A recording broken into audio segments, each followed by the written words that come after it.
Welcome to another thrilling episode of The Unseen Eye of Absurdity. I'm your host, Dr. Chaos, and today we have a guest who's going to take us on a wild ride through the uncharted territories of the bizarre. You might want to hold on to your hats because things are about to get interesting. And now, please welcome the one, the only, Prof. Blunder. Thank you. It's an honor to be here. I'm Prof. Blunder, and today we're going to dive into the fascinating world of underwater basket weaving. Underwater basket weaving, you say? Well, that's certainly a niche market. But before we dive in, let's talk about your fashion choice today. Is that a hammerhead shark on your tie? All right, Prof. Blunder, let's take a look at this image. What do you see here? Anything that screams unseen absurdity? Well, first off, let's discuss these columns.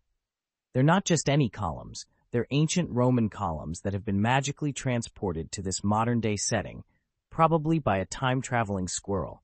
A time-traveling squirrel, you say? That's more than just a squirrel. That's a squirrel with a PhD in temporal mechanics. But let's not forget the statues. What's the deal with these classical figures in such a modern environment? Well, these statues are actually sentient and can talk to each other. They're discussing the intricacies of quantum physics, while the humans are running around, oblivious to the existential conversations happening all around them. Quantum physics in the art world. That's like bringing a knife to a gunfight. But let's talk about the people in the image. What's their story?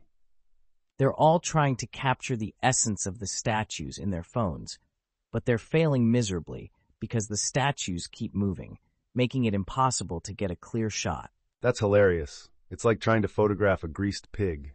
And what about those intricate ceiling paintings? Any hidden messages there?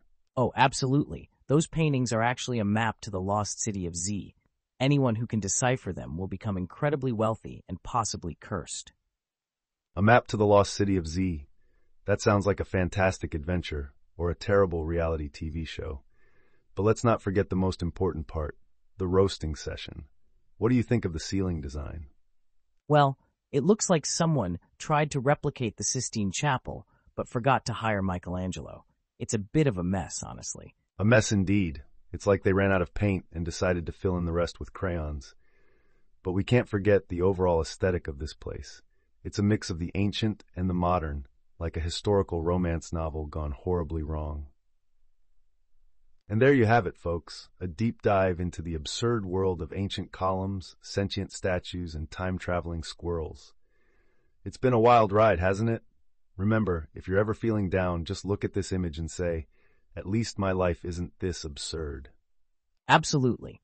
And if you ever find yourself in a situation where you're trying to photograph statues that won't stay still, just remember, it could always be worse. And that's a wrap for today's episode of The Unseen Eye of Absurdity.